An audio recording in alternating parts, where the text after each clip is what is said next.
আপনি কোন স্বার্থে মিথ্যার আশ্রয় নিয়ে আপনি মাজলুম ব্যক্তিদের বিরুদ্ধে আপনি একটা মিথ্যা রায় দিয়েছেন, আজকে সেই লোকগুলোর বিরুদ্ধে আবার উল্টা রায় আসতেছে।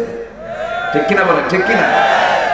আমার ভাইয়েরা, ফাকুল্লান আখাযনা বিযানবিহি, আল্লাহ রাব্বুল আলামিন সূরা আনকাবুতের 40 নম্বর আয়াতে বলে দিয়েছেন, আমি এদেরকে প্রত্যেককে পাকড়াও করেছিলাম তাদের পাপের কারণে, এবং তাদের উপর আমি পাথরকুচির ঝড় পাঠিয়েছি, পাকড়াও করেছে বিকট আওয়াজ, আবার মাটিতে দাবিয়ে দিয়েছি, কাউকে পানিতে ডুবিয়ে দিয়েছি। পানিতে ডুবিয়ে দিয়েছেন কাকে? কাকে কাকে কাকে? আমার ভাইয়েরা, আমার বন্ধুগণ, সেই জন্য যা বলবো তা করব, যা বলবো না তা করব না। এটা হচ্ছে ইমানদারের কাজ। যে সূরা থেকে কথা বলছে সেই সূরার নাম হলো সফ। সেই সূরার নাম কি? সফ। আল্লাহ রাব্বুল আলামিন সুন্দর করে বলছেন এরপরে, আমি ওই সমস্ত বান্দাগুলোকে ভালোবাসি, সব বান্দা আমার প্রিয় বান্দা না। আল্লাহ রাব্বুল আলামিন মোটামুটি ভাবে 8 শ্রেণী কি খুব ভালোবাসেন। 8 শ্রেণীর জন্য ইউহিব্বিন শব্দটা প্রয়োগ করেছেন। এর মধ্যে 1 নম্বর একটা শ্রেণী হলো সূরা সফের মধ্যে বলছেন, ইন্নাল্লাহা ইউহিব্বুল্লাযীনা ইউকাতিলুনা ফি সাবিলিহি সাফফান কাআন্নাহুম বুনয়ানুম মারসুস। জোরে বলুন আল্লাহু আকবার। আল্লাহ রাব্বুল আলামিন ওই সমস্ত বান্দাগুলোকে সবচাইতে বেশি ভালোবাসেন যারা সীসা ঢালা প্রাচীরের মতো একতাবদ্ধ হয়ে আল্লাহর জমিনে দিন কায়েমের জন্য যারা সংগ্রাম করে, ঝাঁপিয়ে পড়ে জিহাদ ফি সাবিলিল্লাহর কাজ করে, আল্লাহ এই সমস্ত বান্দাগুলোকে দারুণ ভালোবাসেন। জোরে বলি সুবহানাল্লাহ। বালাগাল উলা বিকামালিহি কাশাফাত তুজা বিজামালিহি حسنت جميع خصاله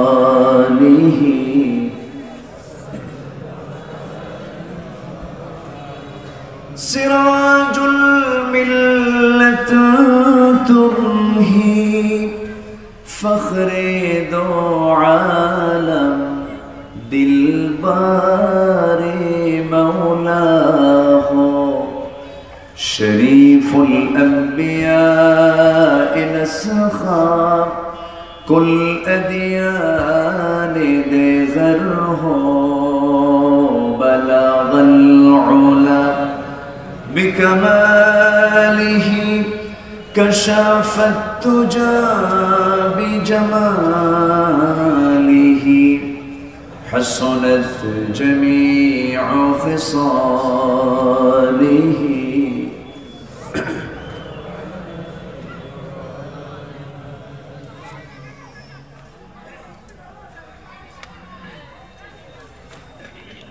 দেশের দক্ষিণ পশ্চিমাঞ্চল খুলনা অঞ্চলের যশোর জেলার মনিরামপুর উপজেলার পৌর এরিয়া তাহিরপুর হায়াতুন নূর হাফিজিয়া মাদ্রাসা সংলগ্ন আদর্শ মাধ্যমিক বিদ্যালয় মাঠে অনুষ্ঠিত আজকের এই মহৎ আয়োজন, আজকের এই ওয়াজ মাহফিলের সম্মানিত সুযোগ্য সভাপতি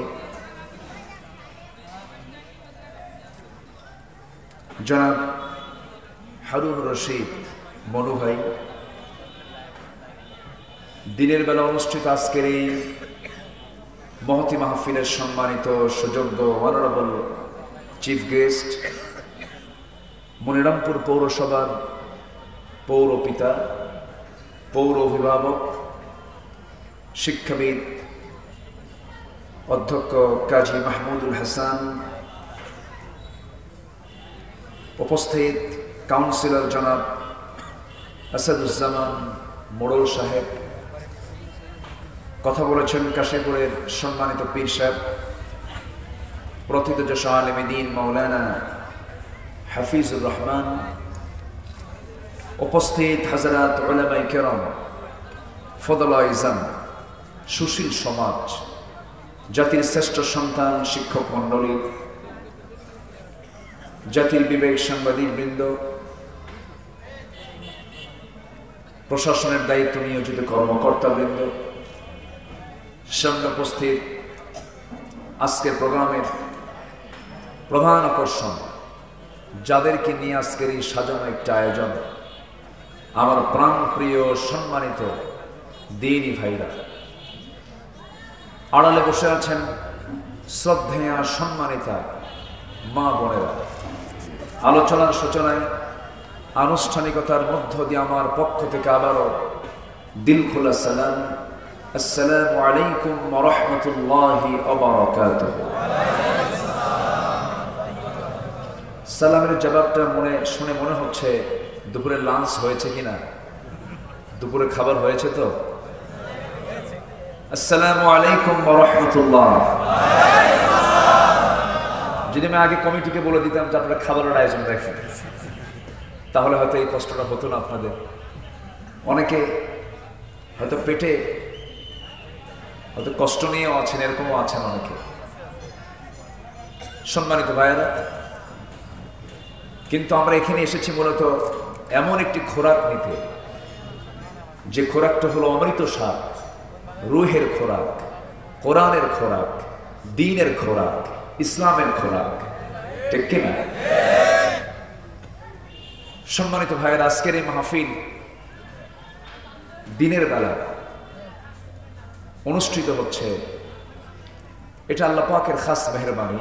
বিশেষ করে আমাদের পৌর মেয়র মহোদয় তার সুদক্ষ পরিচালনায় এবং এটার নেপথ্যে তিনি ভূমিকা পালন করেছেন। আল্লাহ তুমি তার এই খেদমতকে কবুল করো। আমার বাম পাশে বসে আছেন, কি বলি, উনি চিরযুবক, কখনো বুড়া হয় না। আমি আজকের থেকে আরো 10 বছর আগের থেকে তাকে দেখি, কোনো সেন্স নাই। বীর মুক্তিযোদ্ধা কলেজের সম্মানিত অ্যাসোসিয়েট প্রফেসর, আমার অত্যন্ত কাছের জনাব জাহাঙ্গীর হোসেন সাহেব। সম্মানিত ভাইয়েরা, এখানে অনেক গণ্যমান্য, অনেক ধরনের, আমাদেরকে সকাল বিকাল পড়াতে পারবেন এমন শিক্ষিত মানুষও আছে। আলোচনায় যেহেতু বসেছি, কিছু কথা তো বলতেই হয়। এলমি তেমন কোনো যোগ্যতা নেই, ভাঙ্গাচোরা একজন মানুষ। তবে নিজের কোনো কথা আমি বলতে আসিনি, এসেছি মূলত কার কথা? আসতে বলবেন না, কার কথা?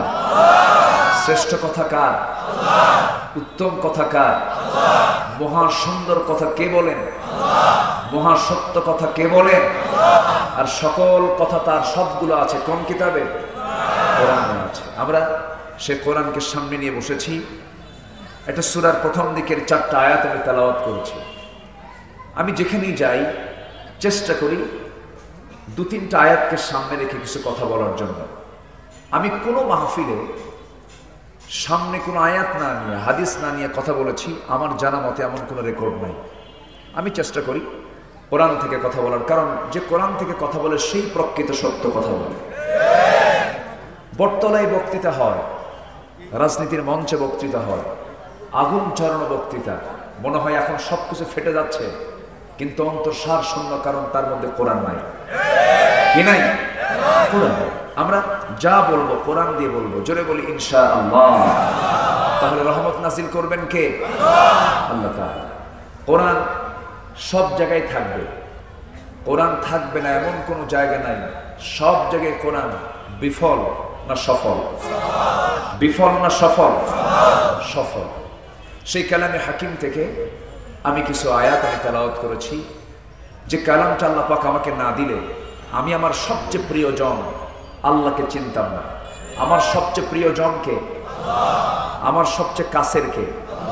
পৃথিবীর সকল ভালোবাসা মাইনাস হবে, কিন্তু মাইনাস হবে না কার ভালোবাসা? আল্লাহকে কাউকে না খেয়ে রাখেন? কাফেরকে খাওয়ান কে? মুশরিককে খাওয়ান কে? জালিমকে খাওয়ান কে? জেনাকারকে খাওয়ান কে?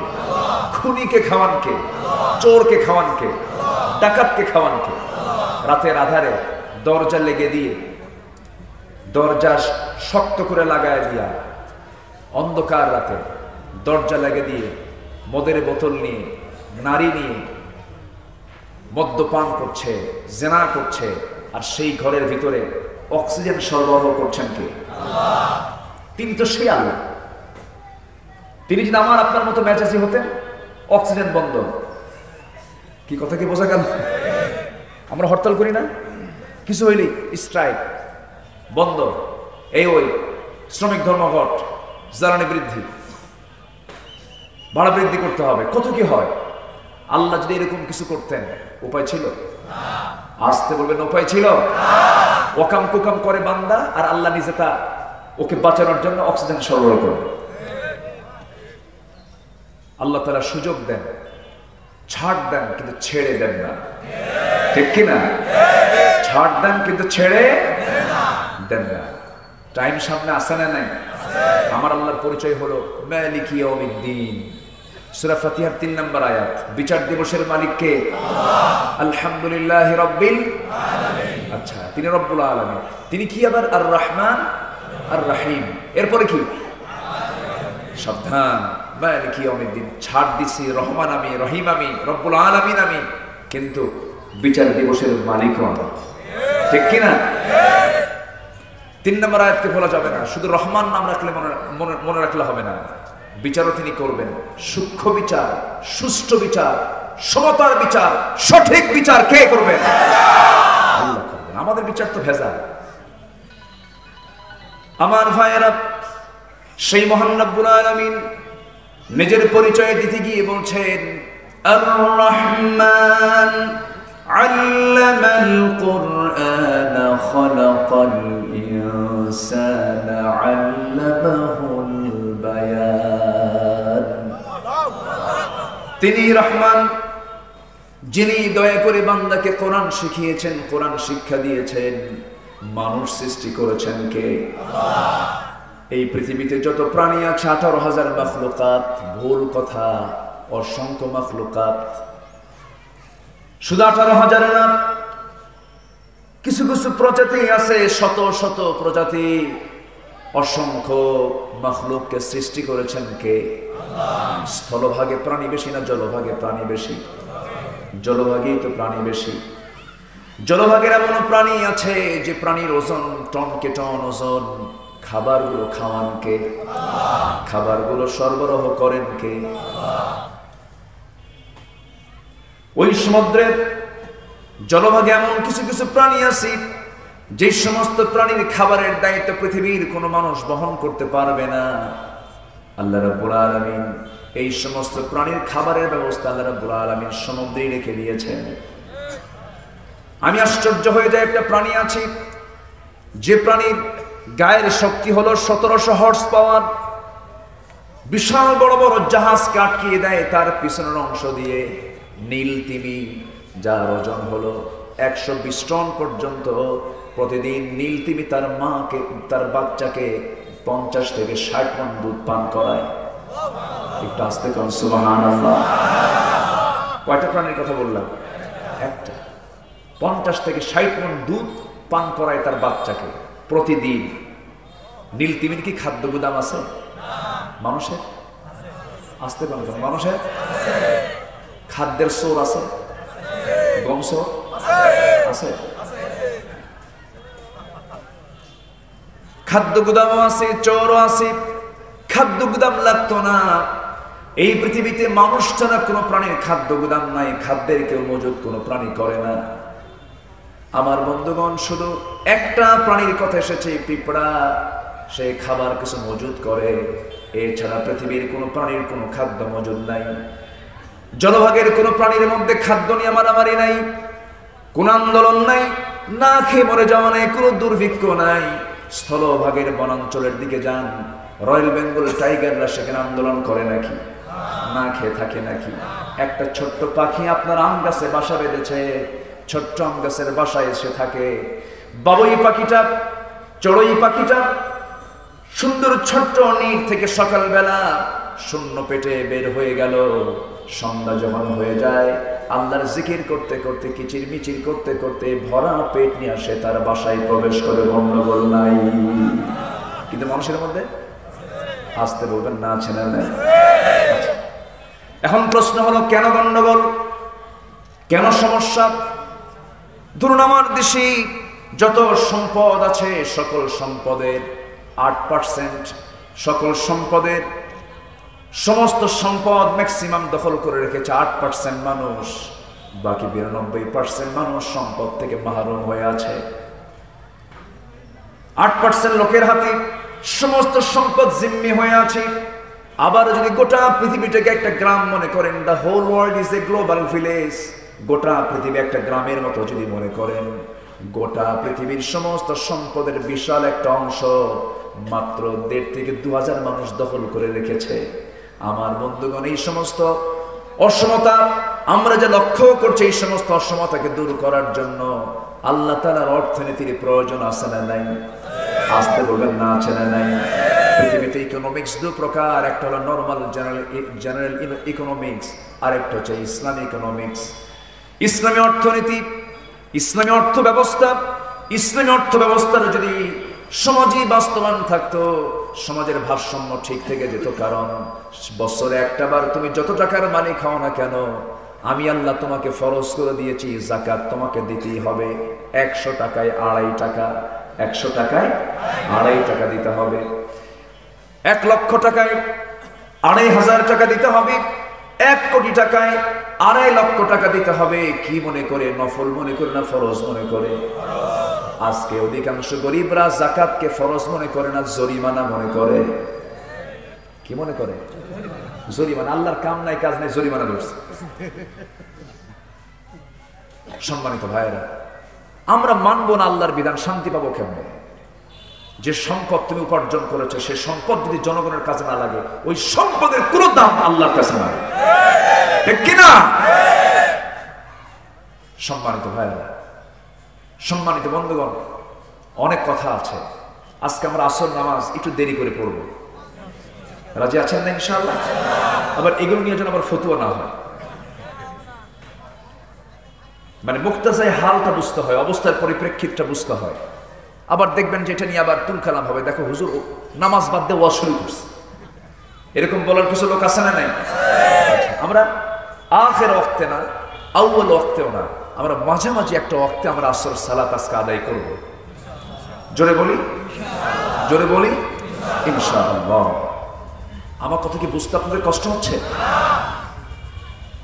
জ্বালানি বৃদ্ধি হয়েছে, হতেই পারে আন্তর্জাতিক বাজার হয়তো হয়েছে, ভাড়া বৃদ্ধি, জ্বালানি বৃদ্ধি পেল 23%, ভাড়া বৃদ্ধি হলো 27%, জনগণ শেষ মাঝখান থেকে।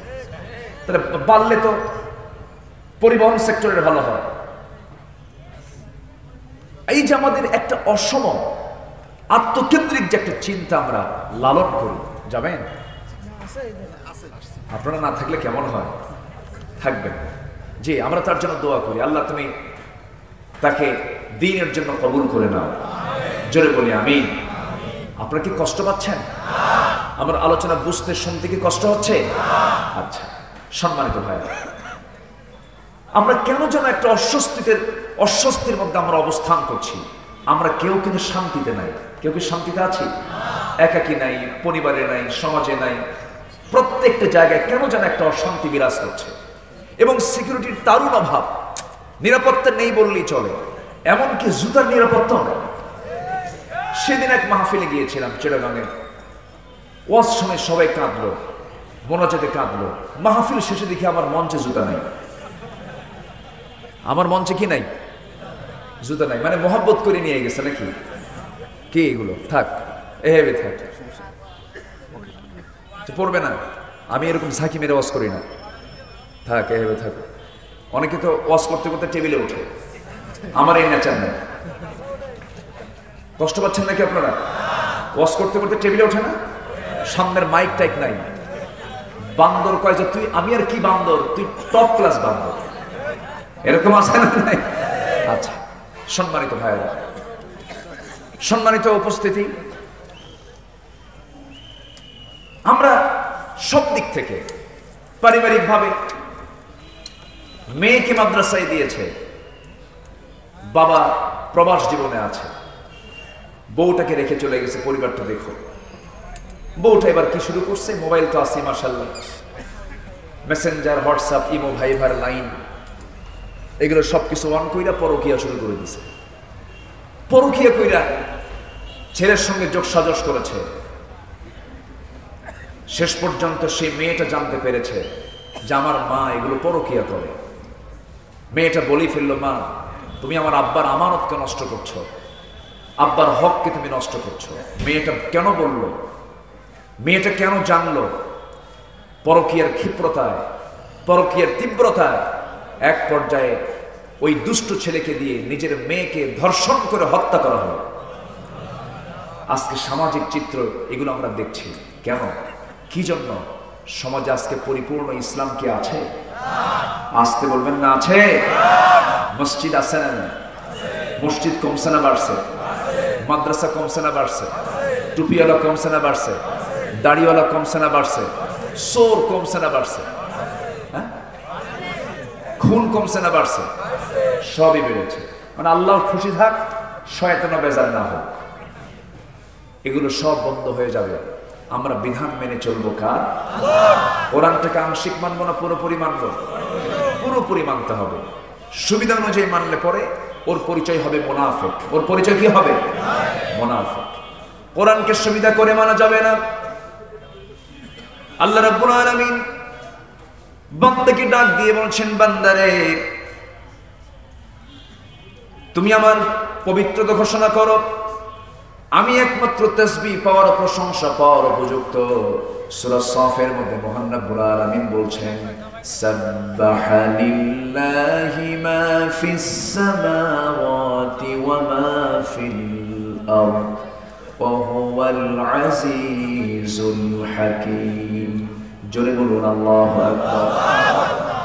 সকল পবিত্রতা তার জন্য, যিনি আসমান এবং জমিনকে সৃষ্টি করেছেন। তিনি মহাপরাক্রমশালী, মহাজ্ঞানী। মহাজ্ঞানী তিনি কে বলেন? আমরা যেটা কিছুই জানি না সেটা জানেন কে? আমরা যেটা কিছুই বুঝি না সেটা বুঝেন কে? সমাজের কিছু কিছু লোক আছে অহংকার করে। অহংকারের বিভিন্ন স্তর আছে। কেউ টাকার অহংকার করে, কেউ চেহারার অহংকার করে, কেউ ক্ষমতার অহংকার করে, আছে না? কেউ জ্ঞানের অহংকার করে। একটু সিয়াসিত্তের হাদিসগুলো মুখস্থ আছে,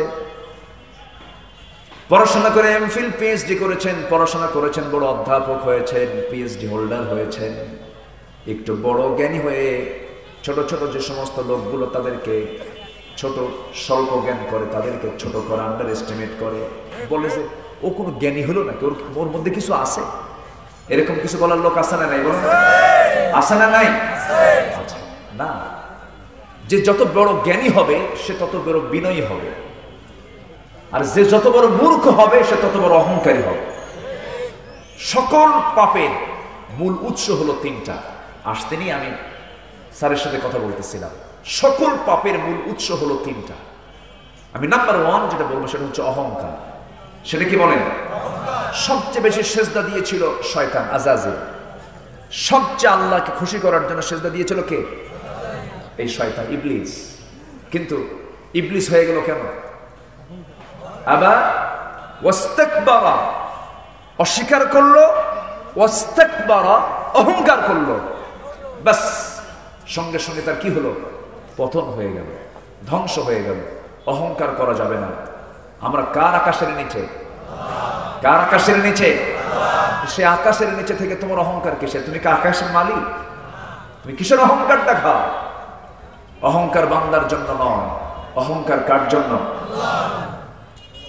কার মধ্যে কোন ইলম আছে বোঝা কঠিন, কার মধ্যে কোন জ্ঞান আছে বোঝা কঠিন। ইমামে আজম আবু হানিফা রাহমাতুল্লাহ আলাইহি তিনি জ্ঞান অর্জন করেছেন একজন নাপিতের কাছে। কার কাছে? নাপিত কি কাটে? বলেন, কি কাটে? চুল কাটে। আবু হানিফা রাহমাতুল্লাহ আলাইহি ওই হজ শেষে মিনা থেকে চলে আসতেছে, কোরবানি দিয়া হলক করবেন, মাথা মুন্ডন করতে হয় না? হাজির মাথা মুন্ডন করে না? মাথা মুন্ডন করার জন্য তিনি মানে খুঁজতেছেন কোথায়, সেলুন কোথায়, মানে চুলটা মুন্ডন করার জন্য তিনি পেরেশান হয়ে যাচ্ছেন। তো পেলেন, পাওয়ার পর সে নাপিতকে বললেন, এই তুমি কি আমার মাথাটা হলক করে দিবা, চুল কেটে দিবা, মাথা মুন্ডন করে দিবা? হ্যাঁ, মাথা মুন্ডন করব। কত টাকা নিবা? সঙ্গে সঙ্গে নাপিত বলে, লা হাওলা ওয়ালা কুওয়াতা ইল্লা বিল্লাহ। আপনি হাজি মানুষ, হজ করতে আসছেন, আপনি টাকার হিসাব করেন? এখানে আপনি হাট বসাইছেন? আপনি কোন নিয়তে হজ করতে আসছেন? আসলেই তো তাই। উনি এখনো তো ইহরামের কাপড় খোলেন নাই। উনি তো এই সময়তে এই সমস্ত বেহুদা কথা, অতিরিক্ত কথা বলাও ঠিক না হাজিদের। উনি সঙ্গে সঙ্গে জিব্বায় কামড় মারলেন, আস্তাগফার বলে বলে, ভাই ঠিক আছে, চুল কাটো। বসে পড়লেন, বাম দিকটা আগায় দিলেন। তিনি বললেন, বাম দিকটা আগে আগায় দেন, ডান দিকটা আগায় দেন। তিনি ডান দিকটা আবার আগায় দিলেন। ভুল কয়টা হলো? ভুল কয়টা হলো? কার কাছে বলেন, কার কাছে? লোকটাকে। ভুলটা কার হচ্ছে? আবু হানিফা। অহংকার কিসের? অহংকার করা যাবে না। এবার বলা হলো, ও হাজি সাহেব, আপনি বসে পড়ুন, ডান সাইডটা আগে দিয়ে দেন। ডান সাইডটা আগে কাজ শুরু করতে ডান সাইড দিয়ে শুরু করতে হয়। যখন শুরু করবে নাপিত যখন কাজ শুরু করে দিয়েছে, হালক করা শুরু করেছে, এই দুইটা ভুল অনুতপ্ত করে আবু হানিফা চোখ মেরে বিস্মিত হয়ে আছে, আহারে এত বড় ভুল আমি করে ফেললাম। কিন্তু মুখে কোনো আওয়াজ নাই। নাপিত বলতেছি, আপনি কেমন হাজি, চুপ মেরে বসে আছেন, আপনি আল্লাহর জিকির করেন। ভুল হলো কয়টা? তিনটা ভুল হয়ে গেল। এরপরে যখন চুল কাটা শেষ হয়ে যাবে, চুল কাটা যখন শেষ হয়ে গেল, এবার বলতেছে, আমি গন্তব্যে চলে যাব, আমাকে বিদায় দিয়ে দাও। সঙ্গে সঙ্গে নাপিত বলতেছি, গন্তব্যে তুমি চলে যাও, কোনো আপত্তি নাই, কিন্তু গন্তব্যে যাওয়ার আগে হলক করার সঙ্গে সঙ্গে তুমি 2 রাকাত নফল নামাজটা পড়ে নাও। তোমার কি মাসলা জানা নাই? আবু হানিফা রাহমাতুল্লাহ আলাইহি আকাশ থেকে যেন পড়ে গেলেন, আহারে এত সূক্ষ্ম সূক্ষ্ম মাসলা গুলো আমি ভুলে গেলাম, কিন্তু নাপিতটা ভুললো না। দেখেন ইলম কার মধ্যে থাকতে পারে। এবার তিনি মনে মনে চিন্তা করতেছেন, অবশ্যই এর একজন ভালো মুরব্বী আছে, অবশ্যই সে না কোনো না কোনো ভালো বৈঠকে বসে, কোন আলেমদের সঙ্গে তার কোনো যোগ সাজস আছে। এবার তিনি বলছেন, ও আল্লাহর গোলাম, ও আল্লাহর গোলাম, তুমি যে আমার মাথার হলকটা করে দিলে, তুমি কি আমাকে চেনো না? কি তোমাকে চিনে কি করবো? তুমি তো মাসলাই বোঝো না। কি কথা বোঝেন? তোমাকে চিনে কি করবো? তুমি তো মাসলাই বোঝো না।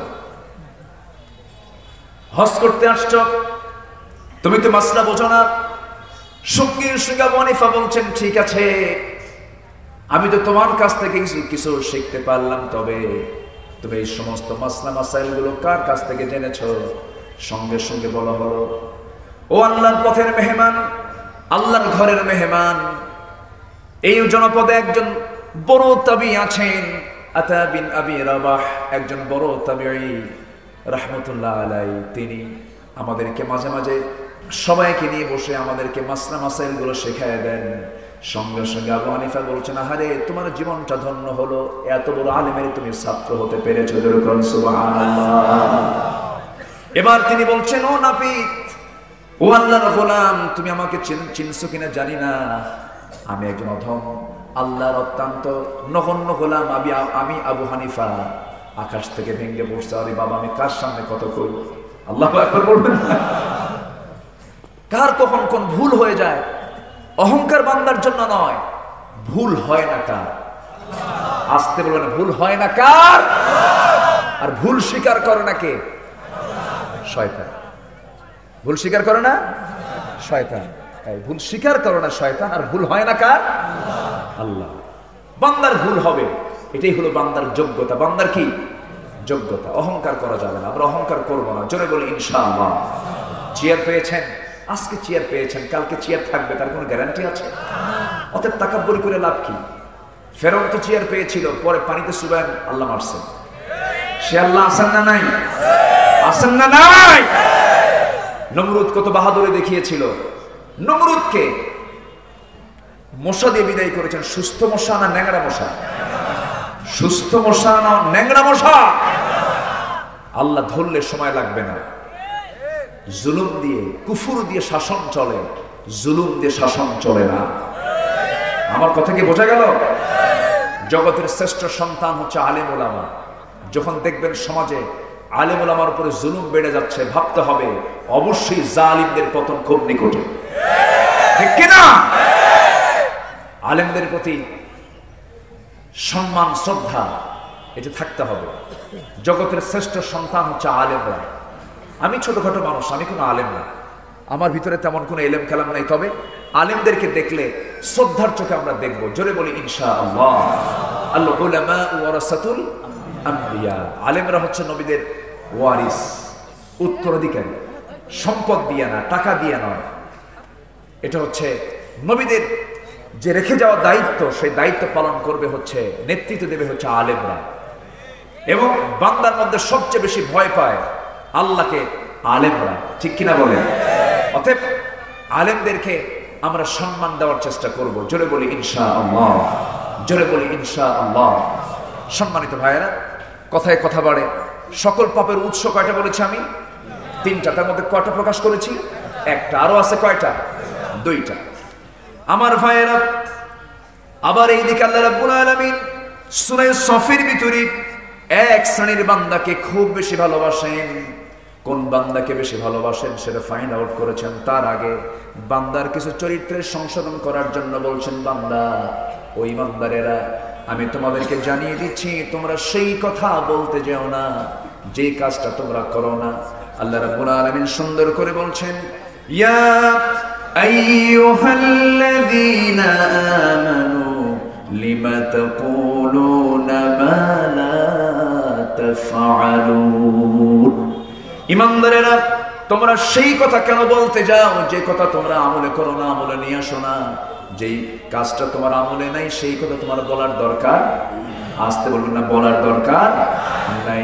কথা যখন তুমি বলবে সেটা আমল করবে, আগে নিজে ট্রিট করে এরপর অপরকে তুমি ট্রিট করতে বলবে, চিকিৎসা নিতে বলবে।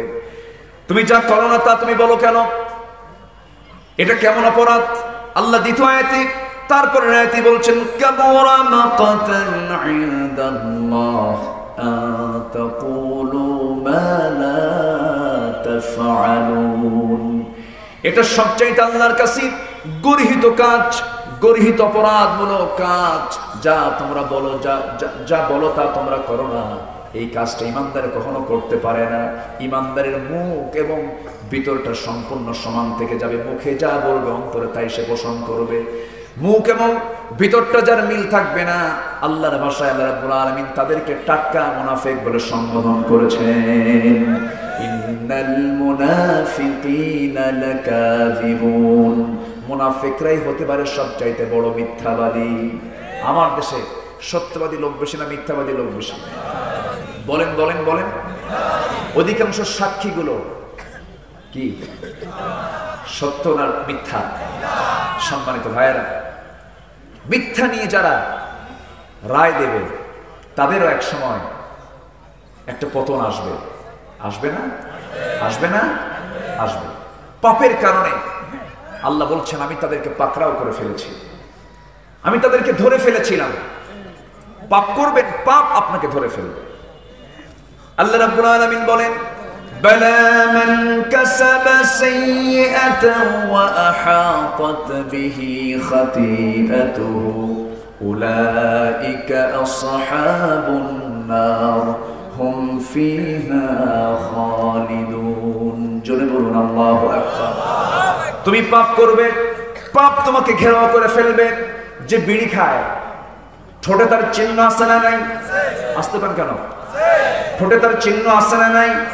যে মদ খায় তার চোখের চিহ্ন আছে না নাই? মদ খাবে চোখ লাল হয়ে যাবে, মদ খাবে চোখ দেখেই টের পাওয়া যাবে, বিড়ি খাবে তার ঠোঁট দেখেই টের পাওয়া যাবে। পাপ যে করবে পাপ থেকে ঘেরাও করে ফেলবে, এবং পাপের একটা ভয়াবহ পরিণতিও সেই বান্দার জীবনে আছে না নাই? আপনি কোন স্বার্থে মিথ্যার আশ্রয় নিয়ে আপনি মাজলুম ব্যক্তিদের বিরুদ্ধে আপনি একটা মিথ্যা রায় দিয়েছেন, আজকে সেই লোকগুলোর বিরুদ্ধে আবার উল্টা রায় আসতেছে। ঠিক কিনা বলেন, ঠিক কিনা? আমার ভাইয়েরা, ফাকুল্লান আখাযনা বিযানবিহি, আল্লাহ রাব্বুল আলামিন সূরা আনকাবুতের 40 নম্বর আয়াতে বলে দিয়েছেন, আমি এদেরকে প্রত্যেককে পাকড়াও করেছিলাম তাদের পাপের কারণে, এবং তাদের উপর আমি পাথরকুচির ঝড় পাঠিয়েছি, পাকড়াও করেছে বিকট আওয়াজ, আবার মাটিতে দাবিয়ে দিয়েছি, কাউকে পানিতে ডুবিয়ে দিয়েছি। পানিতে ডুবিয়ে দিয়েছেন কাকে? কাকে কাকে কাকে? আমার ভাইয়েরা, আমার বন্ধুগণ, সেই জন্য যা বলবো তা করব, যা বলবো না তা করব না। এটা হচ্ছে ইমানদারের কাজ। যে সূরা থেকে কথা বলছে সেই সূরার নাম হলো সফ। সেই সূরার নাম কি? সফ। আল্লাহ রাব্বুল আলামিন সুন্দর করে বলছেন এরপরে, আমি ওই সমস্ত বান্দাগুলোকে ভালোবাসি, সব বান্দা আমার প্রিয় বান্দা না। আল্লাহ রাব্বুল আলামিন মোটামুটি ভাবে 8 শ্রেণী কি খুব ভালোবাসেন। 8 শ্রেণীর জন্য ইউহিব্বিন শব্দটা প্রয়োগ করেছেন। এর মধ্যে 1 নম্বর একটা শ্রেণী হলো সূরা সফের মধ্যে বলছেন, ইন্নাল্লাহা ইউহিব্বুল্লাযীনা ইউকাতিলুনা ফি সাবিলিহি সাফফান কাআন্নাহুম বুনয়ানুম মারসুস। জোরে বলুন আল্লাহু আকবার। আল্লাহ রাব্বুল আলামিন ওই সমস্ত বান্দাগুলোকে সবচাইতে বেশি ভালোবাসেন যারা সীসা ঢালা প্রাচীরের মতো একতাবদ্ধ হয়ে আল্লাহর জমিনে দিন কায়েমের জন্য যারা সংগ্রাম করে, ঝাঁপিয়ে পড়ে জিহাদ ফি সাবিলিল্লাহর কাজ করে, আল্লাহ এই সমস্ত বান্দাগুলোকে দারুণ ভালোবাসেন। জোরে বলি সুবহানাল্লাহ। আল্লাহ ভালোবাসেন 8 জনকে। কয়জনকে? 8 জনকে আল্লাহ পাক 8টা গুণ যার মধ্যে অর্জন হবে, আল্লাহ এই 8 শ্রেণীকে ভালোবাসেন। আমরা কেবল জানলাম 1 শ্রেণী, আরো আছে কয় শ্রেণী? শুনবেন না সবাই? আগ্রহ আছে তো সবার? কারো কোনো কষ্ট নাই? সম্মানিত ভাইয়েরা, সম্মানিত বন্ধুগণ, সম্মানিত দ্বীনি ভাইরা, আমার কাছে আমি আজকে এতটা আনন্দ পাচ্ছি। এদেশের মানুষ কোরআনকে ভালোবাসে। দিনের বেলা অফিস ছেড়ে, কাজকর্ম ছেড়ে, খাওয়া দাওয়া ছেড়ে মাহফিলে বসে থাকা, এটা প্রমাণ হয় এদেশের মানুষ কোরআনকে জীবনের চেয়ে বেশি ভালোবাসে। বলি আলহামদুলিল্লাহ। অতএব সেই কোরআন নিয়ে, ইসলাম নিয়ে, দিন নিয়ে কেউ কোনো কথা বললে আমরা ছাড় দেব না। রাজি আছেন না সবাই? ছাড় দেব না। মাদ্রাসার ছাত্র, মাদ্রাসার ছাত্র ভর্তি পরীক্ষায়, ঢাকা ইউনিভার্সিটিতে ভর্তি পরীক্ষায় ফার্স্ট হয়েছে। কোন স্কুল কলেজের ছাত্র ফার্স্ট হতে পারে না। ইউনিভার্সিটির এক শিক্ষক বলে যে ঢাকা ইউনিভার্সিটি আর ঢাকা ইউনিভার্সিটি নাই, ঢাকা ইউনিভার্সিটি এখন উচ্চতর মাদ্রাসায় উন্নীত হয়েছে। বলি আলহামদুলিল্লাহ। ভালো, মাদ্রাসা হওয়া তো ভালো। মাদ্রাসায় তার অস্ত্র নাই, মাদ্রাসায় তার ইয়াবা নেই, মাদ্রাসায় তার ওরকম কিলে নেই। তো মাদ্রাসা যদি হয় তাহলে তো ভালো। সম্মানিত ভাইয়েরা, আবার বলে কি জানেন, এরা মাদ্রাসার ছাত্র 60% এরা ইউনিভার্সিটিতে চান্স পাচ্ছে, ভর্তি হচ্ছে, এদের কোনো যোগ্যতা নাই, এরা ইংলিশ পারে না। তারা ইংলিশ পারে না তো ভর্তি পরীক্ষায় ফার্স্ট হয় কেমনে বেকু? ঠিক কিনা? সম্মানিত ভাইয়েরা, এই সমস্ত কথার মূল কারণ হচ্ছে একটা, ওদের কাছে ইসলাম, মুসলিম, মাদ্রাসা, দ্বীন, কোরআন, আলেম ওলামা বরদাস্ত হয় না। ঠিক কিনা? পছন্দ হয় না ওদের। একটা শ্রেণী থাকবে, এগুলো বলতে থাকুক, উহারা প্রচার করুক হিংসা, বিদ্বেষ, নিন্দাবাদ। আমরা বলবো সাম্য, শান্তি, এক আল্লাহ জিন্দাবাদ। ওই সমস্ত বাতিলদের বিরুদ্ধে মোকাবেলা করতে রাজি আছেন সবাই? একটু হাত উঁচু করে দেখান মুসলমান।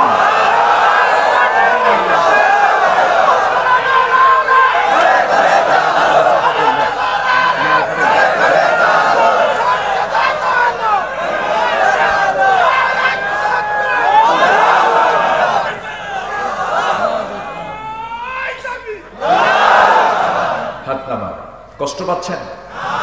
আলোচনা চালাবো? কোনো আপত্তি? কোনো অসুবিধা? কোনো ডঙ্কা? কোনো শঙ্কা? কোনো হতাশা? কোনো চিন্তা? মুমিন জীবনে কোনো হতাশা নাই। মুমিন জীবন হলো সকালবেলা সারাদিন ঘোড়ার পিঠে, রাত্রেবেলা যায় নামাজে।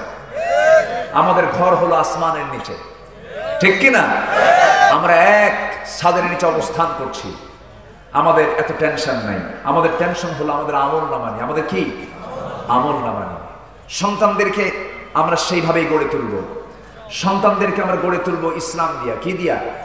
ইসলাম দিয়া। ধমক মেরে কাউকে ভালো করা যাবে না। আপনার সন্তান ছবি আঁকে আপনার দেওয়ালে, ধমক দিবেন না, বলবেন বাবা আমি তোমাকে এই প্রেসটা দিচ্ছি, তুমি এটাতে ছবি আঁকো, তোমার ছবি আঁকানোটা দেওয়ালে ঝুলাইয়া রাখবো। তাহলে কত সুন্দর হলো না? উদউ ইলা সাবিলি রাব্বিকা বিল হিকমা। এরপরে নামাজ পড়ে না বাচ্চা, নামাজের কথা শুনলেই খেপে যায়। কিভাবে শাসন করবেন?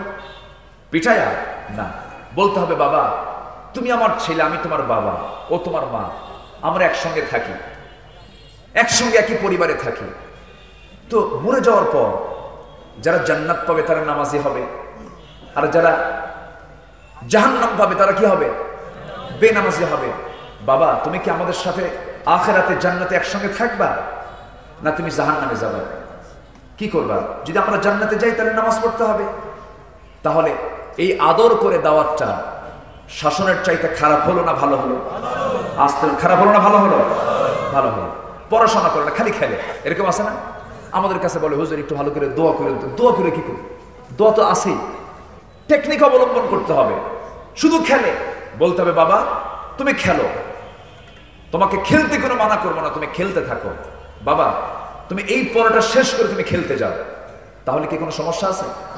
আসতে সমস্যা আছে? আচ্ছা, বাম কাতে হয়তো বাচ্চা শুয়ে পড়তেছে, বাম কাতে শোয়ার নেম কোন কাতে? ডান কাতে। আপনি বললেন বাবা বাম কাতে শুইতে নেই, ডান কাতে শুয়েছেন মুহাম্মদ সাল্লাল্লাহু, এবং বাবা তুমি যদি বাম কাতে শুয়ে পড়ো তোমার হার্ট বাম সাইডে থাকে, চাপ পড়ে যায়, আর তুমি ডান কাতে শুইলে পরে তোমার হার্টে চাপ পড়বে না, তুমি সুস্থ থাকবে। এতে বাচ্চা শুনবে না? শুনবে। এরকম করে আমরা পারিবারিক ভাবে ইসলামের চর্চা চালিয়ে যাব। জোরে বলি ইনশাআল্লাহ। চকলেট খাওয়া বাচ্চা আজকে কম না বেশি? বলেন, চকলেট খাওয়া এটা কি পেটের জন্য খুব ভালো? হ্যাঁ ভালো। এরপরেও চকলেট ছাড়া উপায় নেই, সারাদিন পেট ভরে ফেলে চকলেট দিয়ে। আপনি ওকে পিঠায় বন্ধ করতে পারবেন? পিঠায় বন্ধ করতে পারবেন না। বলবেন বাবা তুমি চকলেট খাবা? হ্যাঁ চকলেট খাবা। আচ্ছা ঠিক আছে তুমি চকলেট খাবা, তোমার জন্য একটা চকলেট বরাদ্দ হলো, কিন্তু তোমাকে এই ভাত খেতেই হবে। আপনি টোটাল বন্ধ করতে পারবেন না। মদ একদিনে বন্ধ হয়নি। ইসলাম প্রতিষ্ঠার ক্ষেত্রেও আমাদের কিছু কৌশল অবলম্বন করার দরকার আছে না নাই? আসতে বলবেন না, আছে না নাই? আমরা সজাগ দৃষ্টি নিয়ে সামনের দিকে এগিয়ে যাব, একটা নির্দিষ্ট পরিকল্পনা নিয়ে। আমার মন বলছে এই জমিনটা ইসলামের জন্য বড় উর্বর। বলি আলহামদুলিল্লাহ, জোরে বলি আলহামদুলিল্লাহ। সম্মানিত ভাইয়েরা, আল্লাহ তাআলা ভালোবাসেন কয় শ্রেণীকে বলেন তো? 8 শ্রেণীকে। কোরআন বলছে, কিন্তু আমার কথা না। 8টা শ্রেণীকে আল্লাহ পাক খুব ভালোবাসেন।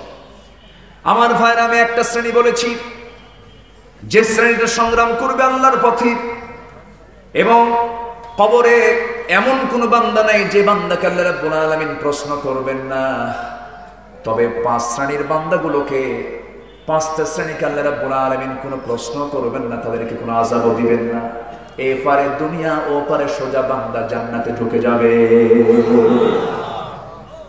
আমার ভাইয়েরা, এর মধ্যে একটা শ্রেণী হলো ওই সমস্ত বান্দাকে আল্লাহ দারুণ ভালোবাসেন, যারা আল্লাহর পথে সংগ্রাম করে, যারা শাহাদাত বরণ করে, তাদেরকে আল্লাহ রাব্বুল আলামিন খুব ভালোবাসেন।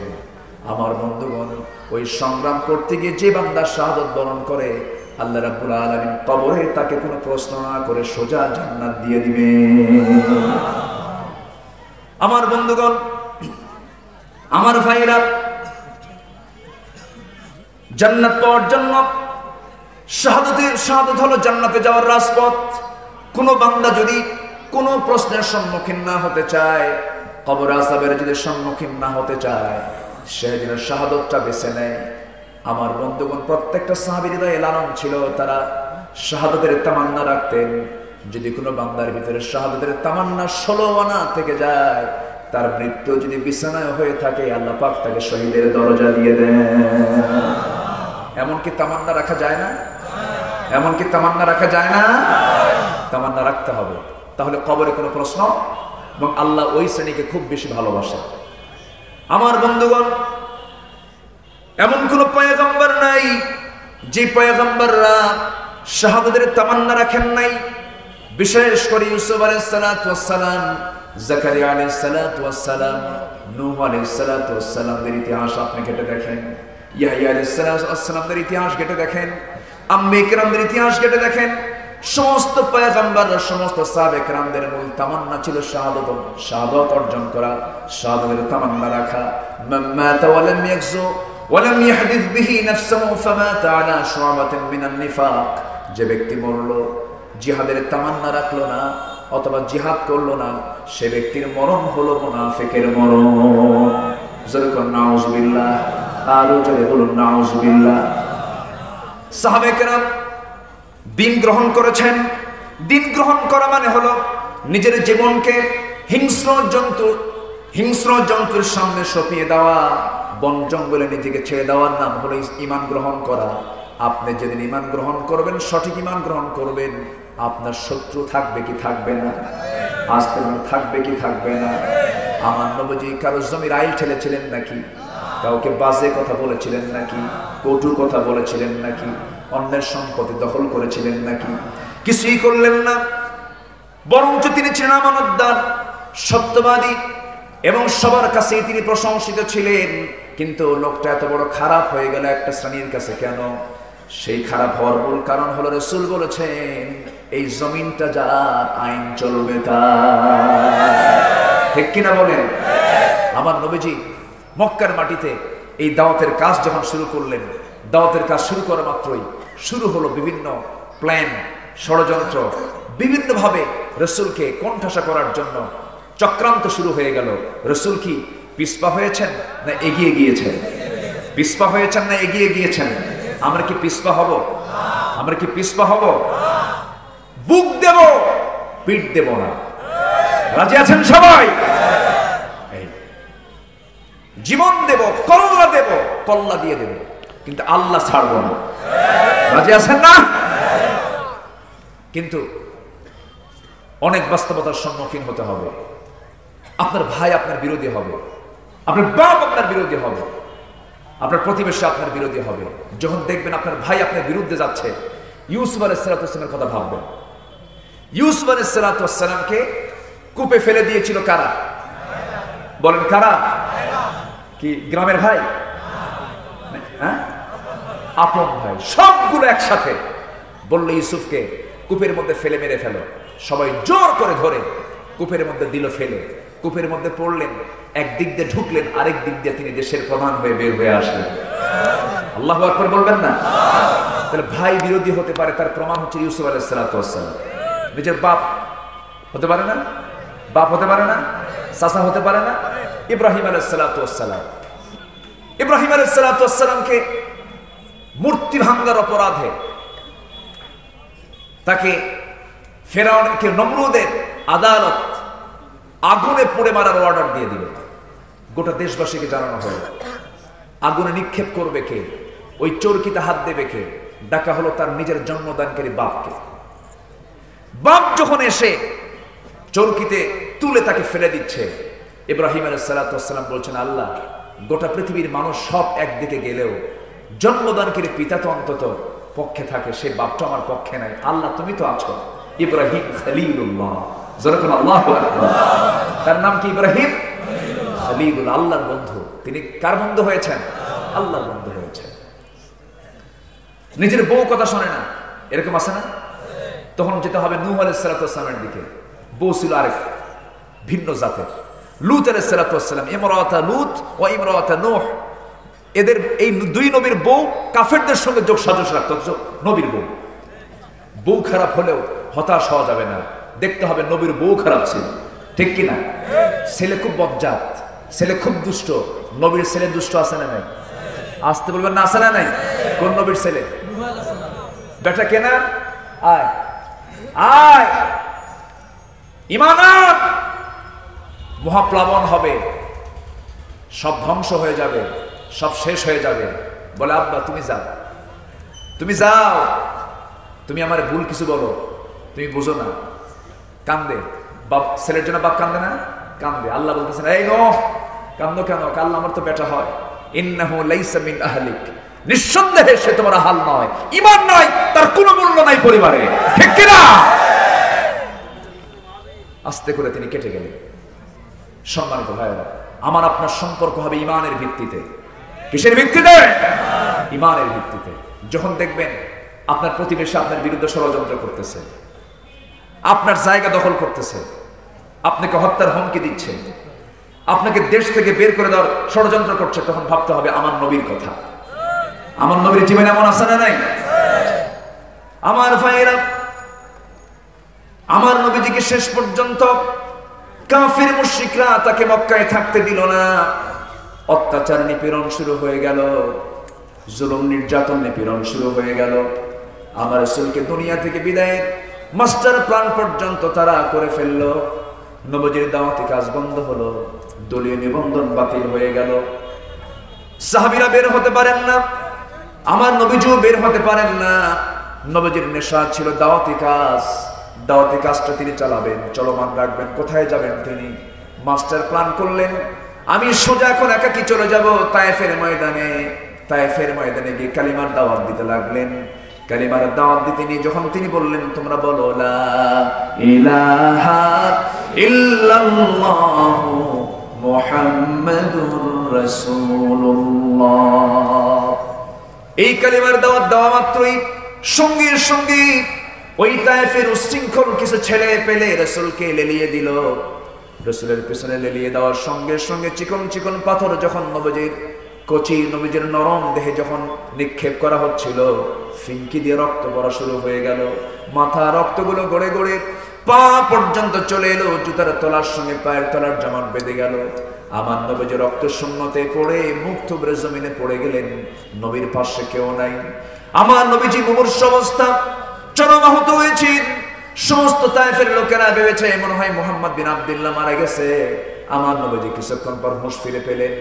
আমার নবীজি সেখান থেকে আস্তে করে ওঠে এমন একটা জোরে দৌড় মারলেন, এক দৌড় মেরে তিনি তাদের আড়াল হয়ে গেলেন। 3টা দিন পেটে খাওয়া নাই। সামনে পেলেন একটা আঙ্গুরের বাগান।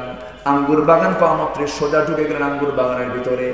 আর দাঁড়াতে পারলেন না, 2 পায়ে কোনো বল নাই, মুখ থুবড়ে জমিনে পড়ে গেলেন, চিত হয়ে শুয়ে থাকলেন। এমন সময় ওই আঙ্গুর বাগানের কেয়ারটেকার দূর থেকে রাসূলকে দেখা মাত্রই ভাবতেছে এত সুন্দর চেহারার মানুষ, রক্তে রঞ্জিত, সামনে যে বলছে, হে যুবক, তুমি তো রক্তাক্ত হয়ে আছো, তোমার মনে হয় প্রচন্ড অনাহারে আছো, তোমার প্রচন্ড তৃষ্ণা, দেখি তো তোমার জন্য কিছু করা যায় নাকি। মোটে কিছু আঙ্গুর হাতের মধ্যে নিয়ে 1 গ্লাস রস তৈরি করে আমার নবীর সামনে যখন 1 গ্লাস আঙ্গুর যখন হাতের মধ্যে দেওয়া হলো, আমার নবীজিকে বলা হলো আপনি এটা পান করুন। নবীজি 1 গ্লাস আঙ্গুরের রস যখন বিসমিল্লাহ বলে সেবন করলেন, সেবন করে একটা মুস্কি হাসি মারলেন। মুস্কি হাসি মেরে ওই যুবকের দিকে তাকায় বলছেন, যুবক, তুমি যে আমাকে আঙ্গুরের রস খাওয়ালে, আমি তোমাকে চিনতে পেরেছি, তোমার নাম তো আদ্দাস। সঙ্গে সঙ্গে আদ্দাস আশ্চর্য হয়ে বলছি, আমার নামটা আদ্দাস, এই লোকটাকে কে বললো? কোনোদিন তো দেখা হলো না, কথা হলো না। এবার বলছে তুমি আমাকে চিনলে কেমনে? এবার রাসূল বলছেন, আদ্দাস, তোমার গ্রামের বাড়ির নাম হলো নিনুয়া। আমার গ্রামের বাড়ি নিনুয়া, তোমাকে কে বললো? এবার রাসূল মুস্কি হাসি মেরে বলছেন, তোমার গ্রামে এমন একজন ব্যক্তির জন্ম হয়েছে যার সঙ্গে আমার মিল আছে। কে? ইউনূস আলাইহিস সালাতু ওয়াস সালামের জন্ম সেই গ্রামে হয়েছে। আপনি হযরত ইউনূসকে কেমন করে চিনেন? তার বাড়ি আমার গ্রামে, আপনি কেমন করে জানলেন? আমার নবীজি সঙ্গে সঙ্গে বলছেন, ও আদ্দাস, একজন নবীর কাছে তো আরেকজন নবীর খবর থাকতেই পারে। একটু আস্তে করুন সুবহানাল্লাহ, জোরে বলুন সুবহানাল্লাহ। আমার নবীজি রক্তাক্ত দেহ কোনো মতো শক্তি সঞ্চয় করে তিনি দাঁড়িয়ে গেলেন। আদ্দাসের বুঝতে দেরি হলো না। আদ্দাস মনে মনে চিন্তা করলো, এটাই তো আল্লাহর নবী হবে, আমি আর দেরি করি কেন? খ্রিস্টানি কায়দায় আমার নবীর 2 পায়ের দিকে 2টা হাত আগায় দিয়া সম্মানজনক সেজদা দিয়ে রাসূলকে ধন্য করে ফেলবে। এমন সময় রাসূল 2টা হাত যখন তার পায়ের দিকে নিচ্ছিল, আমার নবীজির সঙ্গে সঙ্গে 2টা বাহুতে হাত রেখে 2টা হাত শক্ত করে ধরে সোজা করে বুকের সঙ্গে বুক লাগায় দিয়ে বলছে, আদ্দাস, এই মস্তক কোনো ব্যক্তির সামনে নয়, এই মস্তক একমাত্র আল্লাহর সামনে সঁপিয়ে দিতে হয়। যেরকম সুবহানাল্লাহ। আমার দেশে কিছু কবর পূজা আছে না নাই? আসতে বলবেন না, আছে না নাই? আমার দেশে কিছু অন্ধ পূজা আছে না নাই? পীর পূজা আছে না নাই? পীরকে আমি খারাপ বলি না, সঠিক যদি হয় ভালো কথা, কিন্তু আমার দেশে নোংরামি বিভিন্ন দরবারে আছে না নাই? আছে। আমরা এই সমস্ত নোংরামিতে যাব না। এই মস্তক কারোর সামনে আমরা অবনত করব না। কে ছাড়া? আসতে বলবেন না, কে ছাড়া? আল্লাহ ছাড়া। রসুল মার খেয়ে মক্কায় চলে এলেন, থাকা হলো না রসুলের। রসুল টিকতে পারলেন না, থাকতে পারলেন না। সাহাবীকে ধরে ধরে মারে, সাহাবে কেরামকে মেরে রক্তাক্ত করে দেয়। শেষ পর্যন্ত বৈঠকের চূড়ান্ত সিদ্ধান্ত হলো মুহাম্মদ বিন আব্দুল্লাহকে দুনিয়া থেকে বিদায় করে দিতে হবে। কিন্তু আমার রাসূলকে হেফাজত করলেন কে? আমাদের জন্য কে আছেন? আমাদের জন্য কে আছেন? আমরা ভরসা করি কার উপরে? আমাকে রাশিয়া বাঁচাবে না, আমাকে ইউএসএ বাঁচাবে না, আমাকে ব্রিটিশ বাঁচাবে না, আমাকে পৃথিবীর কোনো মানুষ আমাকে রক্ষা করতে পারবে না। আমাকে রক্ষা করবেন কে? আমাদের একমাত্র আশ্রয়স্থল কে? আল্লাহ তাআলা। আমার নবীজি শেষ পর্যন্ত টিকতে পারেন নাই। রসুলকে মক্কা ছেড়ে মদিনা আসতে হয়েছে এবং মদিনায় সেই নগর রাষ্ট্র গড়ে তুলে 27টি যুদ্ধের তাকে নেতৃত্ব দিতে হয়েছে। এবং সেই নেতৃত্ব দেওয়ার জন্যই আল্লাহ বলছেন, ওই মদিনায় এই সূরাটা নাজিল হয়েছে, সূরা সফ। আল্লাহ ওই সমস্ত বান্দাকে সবচেয়ে বেশি ভালোবাসেন যারা আল্লাহর পথে সংগ্রাম করে সীসা ঢালা প্রাচীরের মতো একতাবদ্ধ হয়ে। আল্লাহু আকবার। আমার ভাইয়েরা, নবীজি বদরে চলে এসেছেন, মক্কা থেকে মদিনায় চলে এসেছেন। মদিনায় চলে আসার পর ওই কাফের মুশরিকদের গায়ের জ্বালা মিটল না। অথচ আমার রাসূল যখন মক্কা ছেড়ে চলে এলেন, ঘর বাড়ি রেখে চলে এলেন, সাহাবে কেরাম ঘর বাড়ি রেখে চলে এলেন। একজন সাহাবী বিশাল বড় ধনী ছিলেন, কোটি কোটি টাকার তার বিজনেস ছিল, বিশাল বড় তার বাড়ি ছিল, সব ছেড়ে তিনি মদিনায় চলে এসেছেন। আমার রাসূল তার দিকে লক্ষ্য করে একদিন তাকায় বলছেন, আব্দুর রহমান, তোমার বউ রেখে এসেছো, সন্তান রেখে এসেছো, ব্যবসা রেখে এসেছো, বিশাল বড় বাড়ি রেখে এসেছো, তোমার কি কোনো আফসোস হয় না? তিনি বলছেন, ইয়া রাসূলুল্লাহি, আফসোস কেন হবে? দুনিয়ার সব ছেড়েছি, জান্নাতের রাস্তা আমি দেখে নিয়েছি। একটু আস্তে বলেন সুবহানাল্লাহ। জান্নাতের রাস্তা আমি দেখে নিয়েছি। রাসূল তার প্রতি খুশি হয়ে গেলেন, কিন্তু নবীজির কান্না থামে না। নবীজি বলছেন, আব্দুর রহমান, তোমার জন্য একটা ব্যবস্থা করে দেই। কি ব্যবস্থা? দেখি তো আমার কোনো পরিচিত আনসার সাহাবী আছে নাকি, কিছু করা যায় নাকি। এক আনসার সাহাবীকে ডাক দিয়ে বলছেন, আনসার সাহাবী, আমার আব্দুর রহমান ইসলামকে ভালোবাসে, দ্বীনকে ভালোবাসে, কোরআনকে ভালোবাসে, সবকিছু ছেড়ে দিয়া, পরিবারের মায়া সবকিছু ছেড়ে দিয়ে আজকে সে আমার সঙ্গে মদিনায় চলে এসেছে, তার কিচ্ছু নাই। দেখো তো তার জন্য কিছু করা যায় নাকি। আনসার তো আনসারি, কেমন সাহায্যকারী দেখেন। ওই মুহাজির সাহাবীকে নিয়ে চলে গেলেন, আব্দুর রহমানকে নিয়ে চলে গেলেন, দুটা বাগান দেখায় দিলেন। দুটা বাগান দেখায় দিয়ে বললেন, ও আমার ভাই, এই দুইটা বাগানের মালিক আল্লাহ পাক আমাকে বানিয়েছেন, যে কোনো একটা বাগান তুমি চাইলে পরে আমি তোমার নামে দলিল করে দেব। একটু আস্তে কোন সুবহানাল্লাহ। তোমার তো বউ নাই, বউ ছাড়া তো চলে না, তুমি তো ইয়াং মানুষ, বিয়ে তো করা দরকার তোমার। চিন্তা করো না, আল্লাহ পাক আমাকে দুইটা স্ত্রী দান করেছেন, যে কোনো একটা স্ত্রীকে আমি তালাক দেব, তুমি তাকে বউ বানায় নিবা। আল্লাহু আকবার বলেন। মহব্বত ছিল কি ছিল না? আস্তে করে, মহব্বত ছিল কি ছিল না? মহব্বত ছিল। কি অটুট বন্ধন ছিল। শেষ পর্যন্ত ওই আনসার সাহাবীকে আব্দুর রহমান বলে ফেলেন, ভাই, বউ তালাকও দেওয়া লাগবে না, আমাকে খেজুর বাগানও দেওয়া লাগবে না, আমাকে একটা ছোট্ট বাজারে দেখিয়ে দাও, একটু ছোট্ট ব্যবসা করার জন্য আমার একটা ব্যবস্থা করে দাও। ছোট্ট একটা ব্যবসা শুরু করলেন। সেই ব্যবসায় তার বরকত হয়ে গেল। এমন বরকত হলো যে কয়েক রুটি সোনাও তার কামাই হয়ে গেল। বিয়ের প্রয়োজন মনে করলেন, বিয়েটা সম্পূর্ণ করলেন। বিয়ে সম্পূর্ণ করার 2 দিন 3 দিন পরে আমার নবীর কাছে হাজির হয়ে বসে আছেন, সালাম দিয়ে বসে আছেন, মুস্কি মুস্কি হাসতেছেন। রাসূল বলছেন, আব্দুর রহমান, তোমার মনটা আজকে ফুরফুরা মনে হচ্ছে, খুব আনন্দ মনে হচ্ছে, কাপড় চোপড় সুন্দর, কত সুন্দর তোমার চেহারার মধ্যে নূর চমকাচ্ছে, তুমি একটা কিছু ঘটাইছো মনে হয়, আমাকে কিছু বলো নাই। হুজুর, একটা কাজ তো করে ফেলেছে, কি? বিয়ে শাদী করে ফেলেছি। রাসূল বলেন, বিয়ে করলে আমারে দাওয়াত দিলে না? হুজুর, মনে ছিল না। কি ছিল না? মনে ছিল না। অথচ আশারে মুবাশশির একজন সাহাবী আব্দুর রহমান ইবনে আউফ বিয়ে করেছেন, রাসূলকে দাওয়াত দিতে ভুলে গেছেন। এবার বলছেন ঠিক আছে আব্দুর রহমান, বিয়ে করাটা ফরজ, বিয়ে করেছো ভালো কথা, মরার টাকা পাই না কই, তুমি তো গরিব মানুষ, তোমার তো এখন কিছু না, মক্কায় ছিল কোটি কোটি টাকা, এখন তোমার কাছে কিছু নাই। হুজুর ব্যবসায় কিছু বরকত পেয়েছিলাম, ব্যবসা শুরু করেছি, কয়েক রতি সোনা কামাই করেছি, আমার কিছু বরকত হয়ে গেছে, ওই টাকা দিয়া, ওই রতি দিয়ে, ওই সোনা দিয়া আমি আমার বউকে মরার টাকা সম্পূর্ণ পরিশোধ করে বউকে রানী বানায় আমার ঘরে নিয়ে আসছি। আমার নবীজি দারুণ খুশি হয়ে বললেন, আল্লাহ আমার আব্দুর রহমানের ব্যবসার উপরে, পরিবারের উপরে তুমি আল্লাহ বরকত দিয়ে দাও। আল্লাহ তাআলা তার পরিবারে এবং ব্যবসায় এত বরকত দিয়েছেন, 13 সন্তানের বাপ হয়েছিলেন তিনি। কত সন্তান?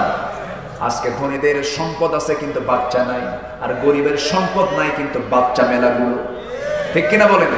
আল্লাহ ভাগ করে দেয়। আল্লাহ কি করে দেয়? ভাগ করে দেয়। আমার ভাইয়েরা, কিন্তু আব্দুর রহমানের এই সাহাবীর সন্তানাদিও ছিল, সম্পদও ছিল। আবার এই সাহাবী মদিনায় আসার পর 1 বছর যেতে না যেতেই বদর যুদ্ধের ডাক চলে এলো। জিহাদ যারা করে আল্লাহ তাদেরকে ঘৃণা করেন না, মহাব্বত করেন? কি করেন? মহাব্বত করেন। বদর যুদ্ধের ডাক চলে এলো। সেই বদর যুদ্ধের ডাক যখন চলে এসেছে, আব্দুর রহমান ইবনে আওফ বলছেন, ইয়া রাসূলুল্লাহ, আমি প্রস্তুত আছি, আমি প্রিপারেশন নিয়ে আছি, আমি যুদ্ধের ময়দানে ঝাঁপিয়ে পড়ব। আমার নবীজি রোজা রেখেছেন, 16টা রোজা রেখে 17তম রমজানের দিন আমার নবীজি বললেন, সাহাবীরা, আবু জেহেল তার নেতৃত্বে সে তার 1000 সৈন্য নিয়ে লোহিত সাগরের পাশ দিয়ে ঘেসে ঘেসে বদর নামক প্রান্তর পর্যন্ত পৌঁছে গেছে, যা মদিনা থেকে 80 মাইল দূরে। তোমরা সবাই প্রস্তুতি নিয়ে নাও। 17তম দিন সকালবেলা আমার নবীজি সাহাবায়ে কেরামকে বলছেন, সাহাবীরা, 16টা রোজা রেখেছি, কিন্তু আজকের দিনটা রোজা রাখা যাবে না, যুদ্ধের দিন, জিহাদের দিন, আজকে রোজা রাখার কোনো প্রয়োজন। ফাইদাতুম মিন আইয়ামিন উখর, অন্য সময়টা আমরা পালন করব। তোমরা সবাই রোজা ভেঙে ফেলে দাও। রোজা ভেঙে ফেলার যখন অর্ডার দেওয়া হলো, সব সাহাবী রোজা ভেঙে ফেললেন। আমার নবীজি তাদেরকে সঙ্গে করে নিয়ে বদর নামক প্রান্তরে যখন চলে যাবেন, কোন সাহাবীর ঘোড়া নাই, কোন সাহাবীর তরবারি নাই, শুধুমাত্র খেজুর গাছের ডাল ভেঙে নিয়ে, কেটে নিয়ে তার অস্ত্র বানায় যখন যুদ্ধের দিকে রওনা দিয়েছেন, ছোট্ট একটা পরিবার থেকে, ছোট্ট একটা ঘর থেকে ছোট্ট 2টা বাচ্চা, মদিনার আফরার ছেলে দয়, ছোট্ট 2টা বাচ্চা দৌড় মেরে এসে নবীর কাছে এসে বলছে, ইয়া রাসূলুল্লাহি, ইয়া হাবিবাল্লাহি, আমাদের একটা আরজি আছে, কি আপনি যুদ্ধে যাচ্ছেন, সৈনিক নাকি কম হয়ে গেছে, যোদ্ধা নাকি কম হয়ে গেছে, আমাদের দুজনকে নিয়ে যান, আমরা দুজন মিলে যুদ্ধ করে আপনাকে বিজয়ের পতাকা হাতে তুলে দেব। একটু আস্তে কোন সুবহানাল্লাহ, জোরে কোন সুবহানাল্লাহ। আমার নবীজি ছোট্ট বাচ্চা 2টার এমন কথা শুনে তিনি খুব খুশি হয়ে গেলেন। বলছেন, তোমরা বলেছো বাবা এটাতে খুশি, তোমরা যেতে পারবা না, তরবারি ধরতে পারবা না, বাহুবল নাই, গায়ে কোনো জোর নাই। এবার 2 বাচ্চার মধ্যে একজন বলে, ইয়া রাসূলুল্লাহি, আমি ওর চাইতে একটু লম্বা আছি, আমি ওর চাইতে একটু লম্বা আছি, ও আমার চাইতে একটু খাটো আছে, আপনি অন্তত, আমি বড়, আমাকে অর্ডার দিয়ে দেন, অনুমতি দিয়ে দেন যুদ্ধে যাবার। ছোটজন বলে, হুজুর ওকে যদি অনুমতি দেন, আমাকে অনুমতি দেওয়া ফরজ। আমাকে অনুমতি দেওয়া কি ফরজ? আমাকে দিতে হবে কেন বাবা, কি হয়েছে? হুজুর ও শুধু এমনি লম্বা হয়ে গেছে, কিছু ঘাস আছে এমনি লম্বা হয়ে যায়, এমনি লম্বা হয়ে গেছে, কিন্তু গায়ে তেমন কোনো শক্তি নেই, ধাক্কা মারলেই পড়ে যায়। রাসূল বলেন, কেমন করে তা বুঝবো আমি? হুজুর দুজনকে মারামারি লাগায় দেন। দুজন মারামারি লেগে গেছে, কুস্তি লেগে গেছে, বড়জন ছোটজনকে নিচে স্বাভাবিকভাবে ফেলে দিয়েছে। ছোটজন নিচে পড়ার পরে চোখ টিপে মেরে কানের মধ্যে মুখ ঢোকায় বলে, ভাই তুই কি কিছুই বুঝিস না?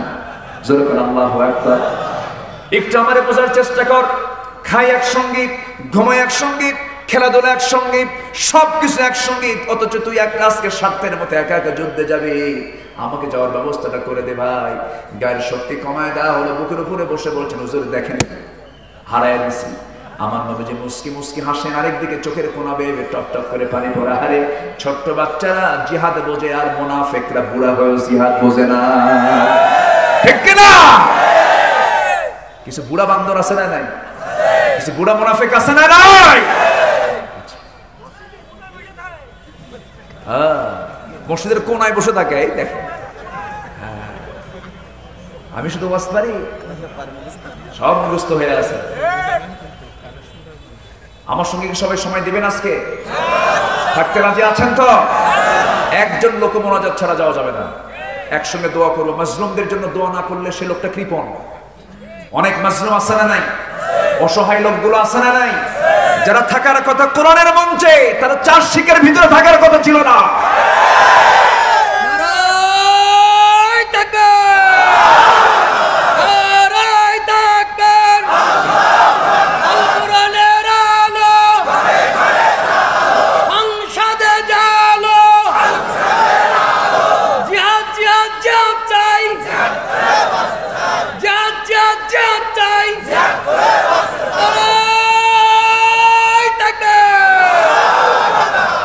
আমার দেশ কি এমনি স্বাধীন হয়েছে?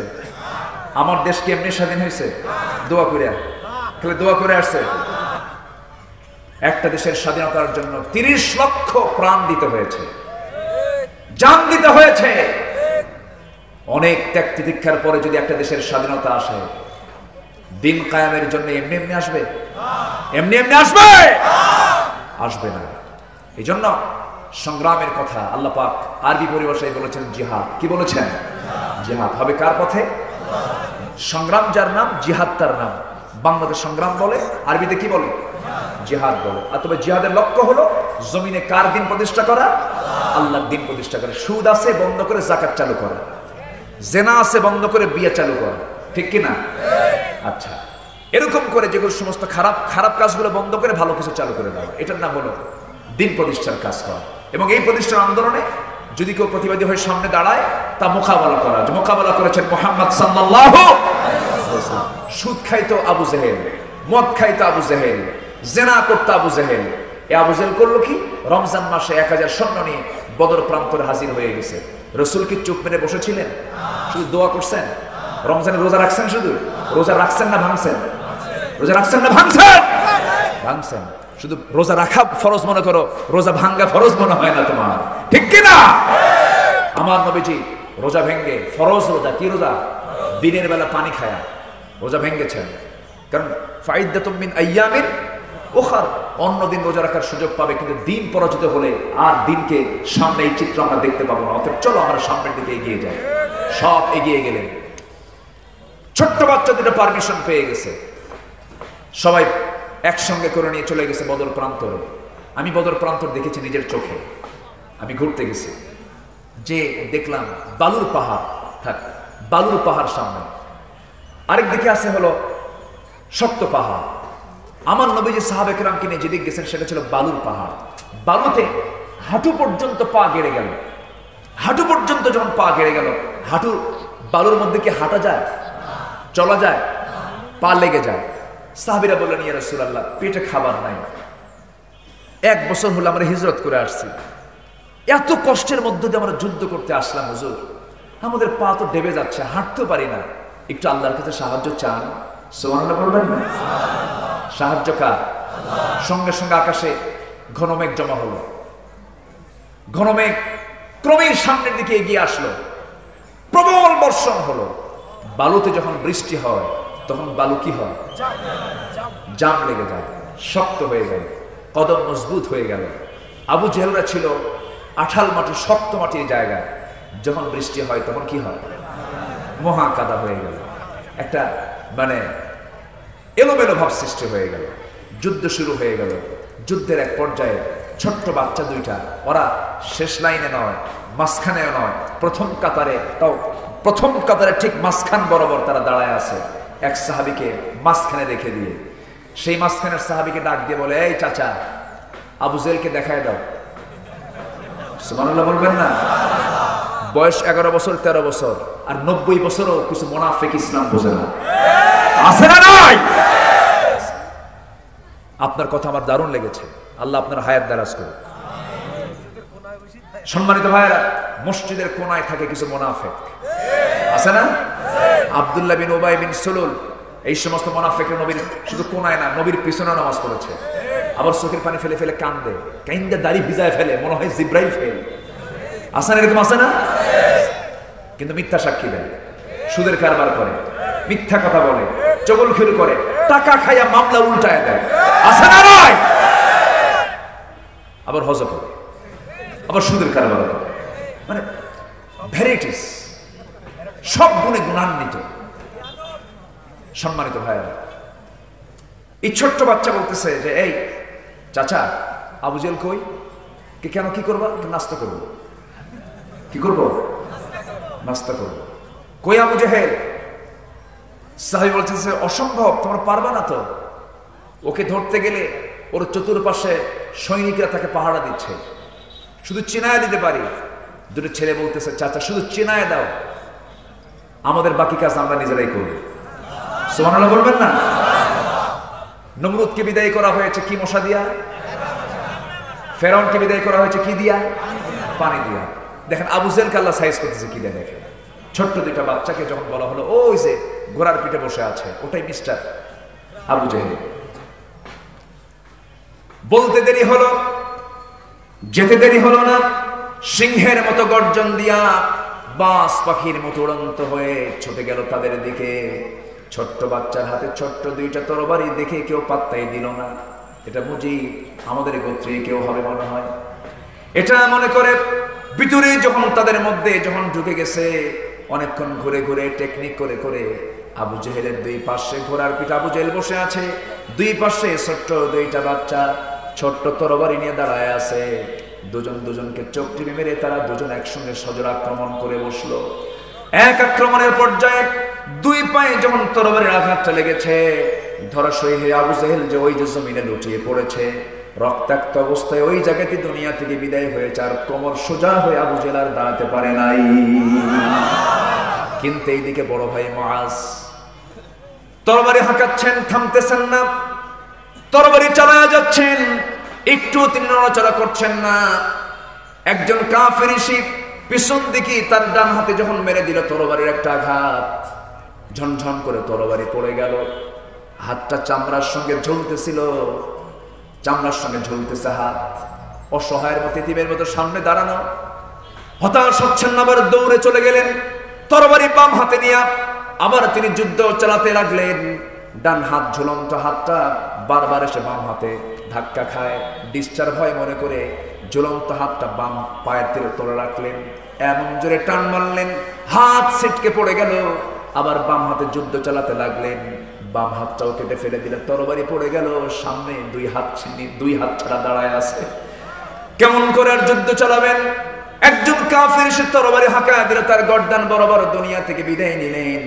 আর আল্লাহ বলছেন বান্দা, ওই সমস্ত বান্দাকে আমি সবচেয়ে বেশি ভালোবাসি যারা আল্লাহর পথে দিন কায়েমের জন্য, যারা আল্লাহর পথে সংগ্রাম করে, আমি তাদেরকে দারুণ বড্ড ভালোবাসি। সুবহানাল্লাহ। আল্লাহ ভালোবাসেন কয় শ্রেণীকে বলেন? 8 শ্রেণী। আমাদের নাম্বার 1 কেবল হলো, আরো আছে কয় শ্রেণী? 7 শ্রেণী। নাম্বার 2 হলো যারা ইহসানকারী। ইহসান যারা করবে, ইহসান করবে, আল্লাহ তোমার প্রতি ইহসান করবেন। তুমি শক্ত হবে, আল্লাহ তোমার প্রতি শক্ত হবেন। আপনি কাউকে ক্ষমা করবেন না, আল্লাহ আপনাকে ক্ষমা করবেন না। কার কথা? আসতে বলুন না, কার কথা? ওয়া আহসিনু ইন্নাল্লাহা ইউহিব্বুল মুহসিনিন। জোরে বলুন আল্লাহু আকবার। নাম্বার 3 হলো যারা তওবাকারী। যারা কি? তওবাকারী। ভুল করেছি, ভুল পথে ছিলাম, আর ভুল পথে যাব না। চুরি করেছি, ডাকাতি করেছি, ছিনতাই করেছি, আর জীবনের সমস্ত কাজে যাব না। আল্লাহ আমারে মাফ করে দিও। আল্লাহ বলবেন বান্দারে তওবা করেছিস, আমি তোকে ভালোবেসে মাফ করে দিলাম। জোরে বলুন সুবহানাল্লাহ। আল্লাহ রাব্বুল আলামিন বলছেন ইন্নাল্লাহা ইউহিব্বুত তাওয়াবিন ওয়া ইউহিব্বুল মুতাতাহহিরিন। জোরে বলুন আল্লাহু আকবার। নাম্বার 4 হলো যারা ধৈর্যশীল। আমার সঙ্গে যারা পারেন সঙ্গে সঙ্গে বলুন আল্লাহু ইউহিব্বুস সাবিরিন। আরেকটা কমন আয়াত ইন্নাল্লাহা মা'আস সাবিরিন। জোরে বলুন আল্লাহু আকবার। যারা আল্লাহর উপরে ভরসা রাখি, আল্লাহ তাদেরকে দারুণ ভালোবাসেন। ভরসা রাখবো কার উপরে বলেন? সবচেয়ে বড় অস্ত্র কার? ভরসা। সবচেয়ে বড় মাধ্যম কার? ভরসা। ফাতাওয়াক্কাল আলাল্লাহ ইন্নাল্লাহা ইউহিব্বুল মুতাওয়াক্কিলিন। নাম্বার 6 হলো ওই সমস্ত বান্দাকে সবচেয়ে আল্লাহ রাব্বুল আলামিন বেশি ভালোবাসেন যারা ন্যায় বিচারক। যারা কি বিচারক বলেন? ন্যায় বিচারক। নিজের ছেলের ক্ষেত্রে যে বিচার, অন্যের ছেলের ক্ষেত্রেও সেই বিচার। নিজের ভাইয়ের ক্ষেত্রে যে বিচার, অন্য ভাইয়ের ক্ষেত্রেও সেই বিচার। আইন সবার জন্য, আইন সবার জন্য সমান। বিচারককে কখনো চাপ প্রয়োগ করা যাবে না। একজন বিচারক ছিলেন কাজী সুরাইহ। একজন বিচারক ছিলেন। এত বড় বিচারক তিনি ছিলেন, 60 বছর তিনি বিচারপতির দায়িত্ব পালন করেছেন। 4 খলিফার আমলে তিনি বিচারক ছিলেন। 2টা খলিফার বিরুদ্ধে পর্যন্ত রায় দিয়েছিলেন, নিজের সন্তানের বিরুদ্ধে পর্যন্ত রায় দিয়েছিলেন। এত বড় কঠোর বিচারক ছিলেন। হযরত ওমর ফারুক একটা ঘোড়া কিনেছেন। কি কিনছেন? ঘোড়া। সেই ঘোড়া কিনে সেই ঘোড়াওয়ালাকে টাকা দেওয়ার পর ঘোড়াটা চেক করার জন্য ঘোড়ার পিঠে চড়েছেন। 2-3 মাইল দৌড়ানো 2-3 মাইল তিনি দৌড়া নিয়ে গেছেন। এক পর্যায়ে ঘোড়াটা অসুস্থ হয়ে গেছে। অসুস্থ ঘোড়া নিয়ে ওই ঘোড়া বিক্রেতার কাছে সে বলতেছে, ঘোড়াওয়ালা তুমি আমাকে অসুস্থ ঘোড়া দিয়েছো, এই ঘোড়া নেবো না, টাকা তুমি আমাকে ফেরত দিয়ে দাও, ঘোড়া নিয়ে নাও। ঘোড়াওয়ালা বলে, তুমি আমিরুল মুমিনিন হতে পারো, কিন্তু আমি তোমার এই টাকা তোমাকে ফেরত দেবো না, ঘোড়াও আমি ফেরত নেবো না, কারণ আমি তোমাকে সুস্থ ঘোড়ায় দিয়েছি, অসুস্থ তোমার কাছে গিয়ে হয়ে গেছে। ওমর ফারুক খেপে গিয়ে বলছেন, তাহলে কি করা যায়? চলো আমরা বিচারের মুখোমুখি হই। কোন বিচারক? চলো আমরা বিচারকের কাছে চলে যাই। তখন ছোট্ট বিচারক ছিলেন কাজী সুরাই, একটা অঞ্চলের তিনি বিচারক ছিলেন। সেই বিচারকের কাছে গিয়ে যখন বলা হলো, কাজী সুরাই আমি ঘোড়া বিক্রি করেছি, কিন্তু সেই ঘোড়া আবার আমাকে ফেরত দিচ্ছে অসুস্থ হওয়ার পরে, টাকা ফেরত চাই, এটা কি করব? সাইয়েদনা ওমর ফারুককে কাজী সুরাই দেখে সালাম জানিয়ে বলছেন, আপনি আমিরুল মুমিনিন, আপনি আমার কাছে বিচার চাইতে আসছেন, কিন্তু একটা কথা আপনি জেনে রাখবেন, আমি কাজী সুরাই বিচারকের চেয়ারে বসে আছি, আমি এখানে খলিফা দেখার সুযোগ নাই। সুবহানাল্লাহ বলবেন না? খলিফা দেখার সুযোগ নাই, এই সুযোগ আমি রাখতে দেব না। বলুন কি সমস্যা? এবার বলতেছে সম্পূর্ণ ঘটনা যখন ঘোড়াওয়ালা খুলে বলল, এবার সাইয়েদনা ওমর ফারুককে লক্ষ্য করে কাজী সুরাই এবার তিনি বলছেন, আমিরুল মুমিনিন আমি একটা কথা বলবো কি, আপনি ঘোড়া কিনেছেন, সেই ঘোড়াটা কেনার পরে সেই ঘোড়াটা আপনি 2-3 মাইল দৌড় মেরে তাকে চেক করার জন্য নিয়ে চলে গেছেন, ভালো কথা। আপনি ঘোড়াটা কিনেছেন ভালো কথা, কিন্তু যে সময় আপনি ঘোড়া কিনেছেন সেই সময় ঘোড়াটা সুস্থ ছিল না অসুস্থ ছিল? সুস্থ ছিল।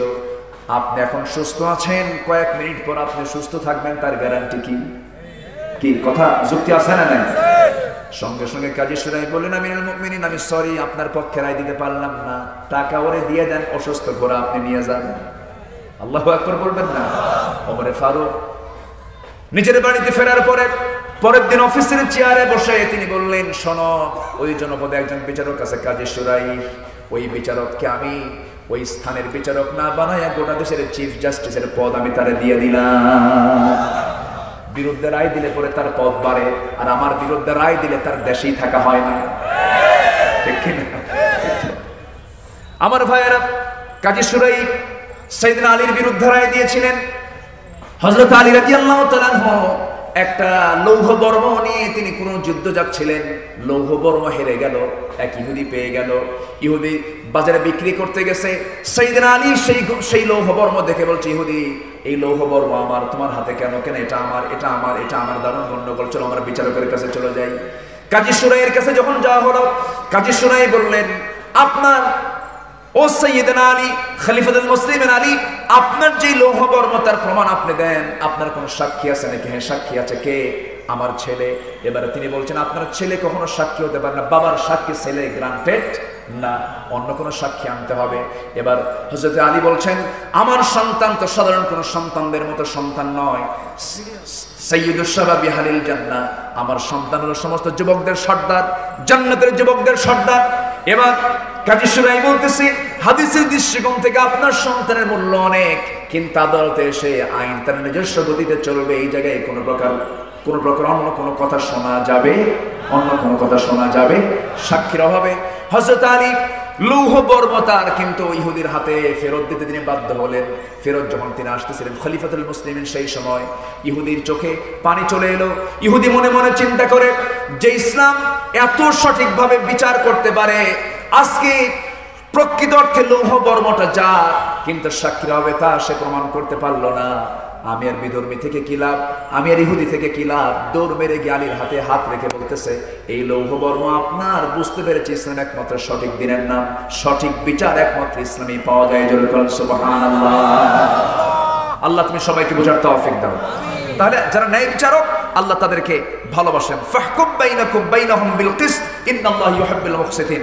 এরপরে যারা মুত্তাকি, 7 নাম্বার, আল্লাহ তাদেরকে ভালোবাসেন। 8 নাম্বার, যারা পবিত্রতা অবলম্বনকারী, আল্লাহ তাদেরকে খুব ভালোবাসেন। অনেক লম্বা লম্বা কথা ছিল, যতটুকু বলেছি বলি আলহামদুলিল্লাহ। আপনি কি যাচ্ছেন চলে? আমাকে না বলে যারা দোয়া করে যাবেন না মাজলুমদের জন্য, যারা দোয়া করে যাবেন না তারা আমি ভাববো বড় কৃপণ। আমরা একসঙ্গে দোয়া করব, জোরে বলি ইনশাআল্লাহ। আমাকে অনেক আগে মাহফিল কমিটি একটু বলেছেন, আমি সব দিক খেয়াল করেছি। মাহফিল কমিটি বলেছেন যে আপনার মুখ থেকে যদি একটু কথা বের হয়, এতগুলো মানুষের অংশগ্রহণ, এই মাদ্রাসার জন্য আমরা কি একটু সহযোগিতার হস্ত প্রসার করতে পারবো না? আসতে বললেন না পারবো না? মাদ্রাসার পক্ষে কারা একটা হাত তুলে দেখেন। মাদ্রাসার পক্ষে কারা আছেন? কোরআনের জন্য কারা আছেন একটা হাত তুলে দেখেন না। এতগুলো হাত আমরা তুললাম, একটু মাদ্রাসার জন্য আমরা কি এই হাতে একটু অর্থ আমরা মাদ্রাসার জন্য খরচ করতে পারবো না? একটু হাতটা নামান। এই হাতটা দিয়ে অন্যের পকেটে নয়, নিজের পকেটে একটু হাত দিয়ে যে যতটুকু পারি আমরা সবাই দেওয়ার চেষ্টা করব। চাদর যাচ্ছে, যে যা পারি দেব। যদি পকেটে কোনো টাকা না থাকে, যদি বিড়ি থাকে বিড়িও দেন, তাও দেন, কেউ না দিয়ে থাকবেন না। জিকির করি সুবহানাল্লাহ। একজন লোক উঠবেন না। আমি আজকে দেখতে চাই যে কালেকশনে লোক ওঠে নাকি। কালেকশনে যদি লোক উঠে যায় তাহলে আপনি দুইটা অবহেলা করলেন, দানকে অবহেলা করলেন এবং দোয়াকে অবহেলা করলেন। দুই অবহেলা হয়ে গেল। আমরা একসঙ্গে মোনাজাতে শামিল হব। জিকির করি সুবহানাল্লাহ আলহামদুলিল্লাহ লা ইলাহা, আরো জোরে লা ইলাহা ইল্লাল্লাহ সুবহানাল্লাহ আলহামদুলিল্লাহ। আমার মা বোন মাহফিল এসেছেন, আমার মা আমার বোন যারা এসেছেন, মেহেরবানি করে যে যতটুকু পারেন সবাই দেওয়ার চেষ্টা করবেন। আল্লাহ তুমি সবাইকে দেওয়ার তৌফিক দাও, জোরে বলি আল্লাহুম্মা আমিন। জিকির করে সুবহানাল্লাহ আলহামদুলিল্লাহ। আর দেখেন তো কে ওঠে? ওঠেন কেন? বসে পড়েন আর 5টা মিনিট। তো আপনি ওঠার কারণে মাহফিলের সৌন্দর্য একদম নষ্ট হয়ে যাবে। একটু বসুন, আমরা চিৎকার করে এটা আল্লাহর নাম নেই বলি সবাই আল্লাহ, জোরে আল্লাহ আল্লাহ আল্লাহু আকবার। বসেন, কেউ উঠবেন না। জিকির করে সুবহানাল্লাহ আলহামদুলিল্লাহ, আরো জোরে লা ইলাহা, আরো জোরে লা ইলাহা সুবহানাল্লাহ আলহামদুলিল্লাহ লা ইলাহা, আরো জোরে লা ইলাহা ইল্লাল্লাহ সুবহানাল্লাহ আলহামদুলিল্লাহ, আরো জোরে লা ইলাহা,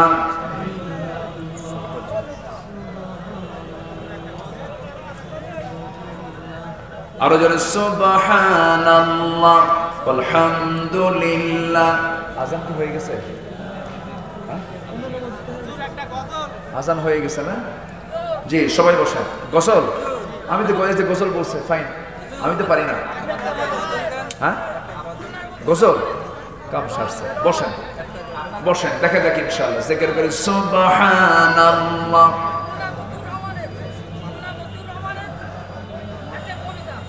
জি দেখা যায়। জিকির করি সুবহানাল্লাহ,